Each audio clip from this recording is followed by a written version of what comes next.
Bienvenida. Hoy nos metemos de lleno, en unos fragmentos de las batallas en el desierto, de José Emilio Pacheco. Eso es. Un viaje a la memoria, ¿no? A un México muy específico. Colonia Roma, Ciudad de México, a mediados del siglo XX. Mm. Tenemos recuerdos de infancia, un contexto social denso, y una historia personal potente. Efectivamente.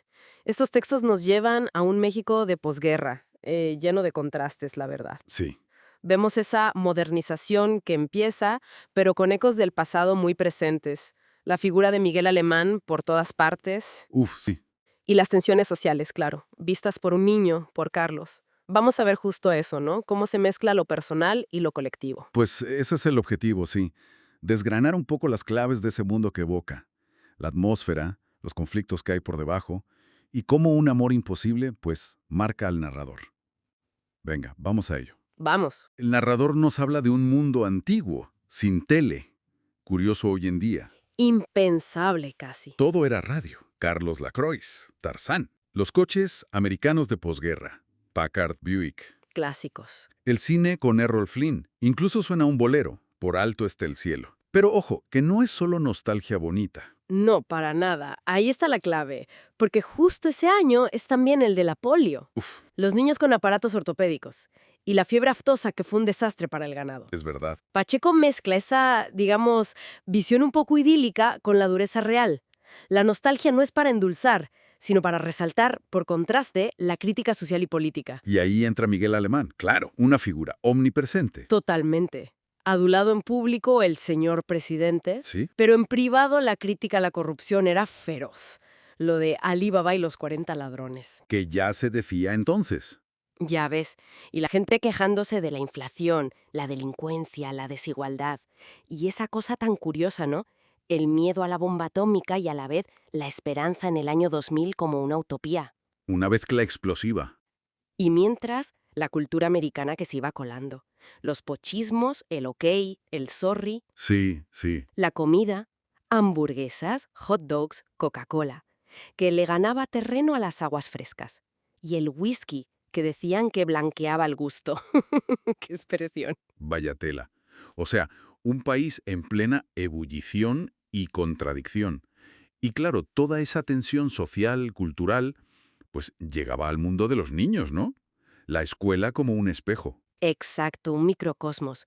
Los juegos reflejaban los conflictos de los mayores, esas batallas en el desierto entre niños árabes y judíos. Tremendo. Se menciona el maltrato a Toru, el niño japonés, y las divisiones de clase, muy bestias.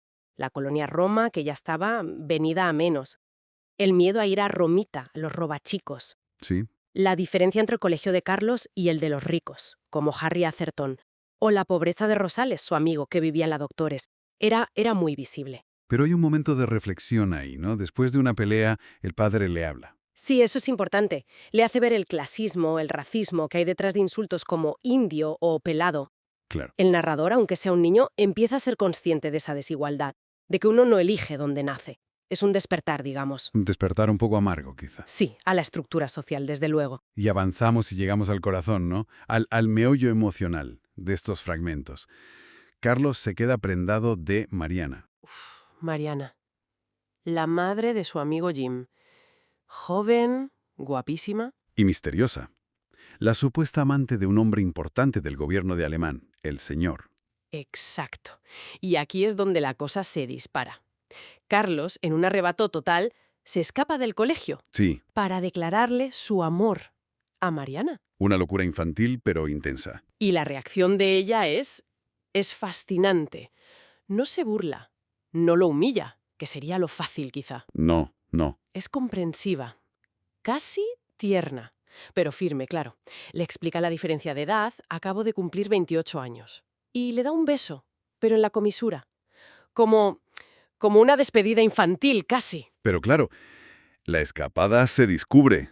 Y ahí sí que se lía. Se lía pardísima. La familia, bueno, lo llaman monstruo. Qué fuerte. Lo confiesan a la fuerza con un cura que hace preguntas súper inapropiadas. Lo llevan a un psiquiatra que no sabe por dónde tirar. Problema edípico. Que es muy listo y precoz. Diagnósticos al tuntún. Nadie entiende nada. Bueno, quizá su hermano Héctor, el rebelde, que dice que es una estupenda puntada. El único que lo ve con otros ojos. Es que la reacción de los adultos dice más de ellos, de sus miedos y prejuicios, que del propio acto del niño, ¿sabes? Proyectan una perversidad que choca con la inocencia inicial y con la reacción madura de Mariana. Pasa el tiempo y Carlos se reencuentra con Rosales, el amigo pobre ahora vendedor de chicles. Sí, y Rosales le cuenta una historia terrible.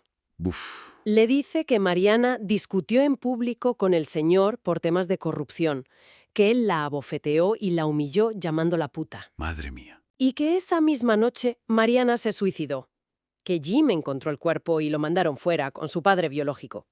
Una versión durísima. Pero luego, Luego viene lo más raro. Carlos corre al edificio de Mariana para confirmar, no sé, para ver algo. y Y allí no queda nadie que la recuerde. El portero es nuevo, los vecinos dicen que allí nunca vivió ninguna Mariana ni ningún Jim. Nada. borraba, como si no hubiera existido. Exacto. Fue el señor usando su poder para taparlo todo. O la memoria de Rosales le jugó una mala pasada. Y el narrador se queda con esa duda para siempre, ¿no? Colgado, nunca sabré si el suicidio fue cierto. La historia personal se difumina, igual que la ciudad física que describe. Demolieron la escuela, demolieron el edificio de Mariana, demolieron mi casa, demolieron la colonia Roma. Se acabó esa ciudad. ¿Qué final? Es brutal. Es que esta exploración nos deja con esa sensación de fragilidad, ¿no? De la memoria, la individual y la colectiva, y cómo el poder puede intentar borrar las historias que no le convienen. Sí. La novela es maestra mezclando esa inocencia infantil que se pierde, el despertar a las complejidades adultas, la crítica social y la tragedia personal. Todo junto.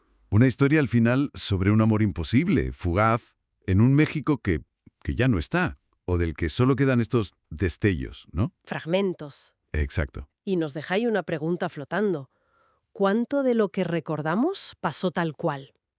¿Y cuánto es, pues, reconstrucción, olvido interesado o incluso una historia que nos han contado a todos? Una buena pregunta para darle vueltas. Ahí queda eso. Sí, para seguir pensando.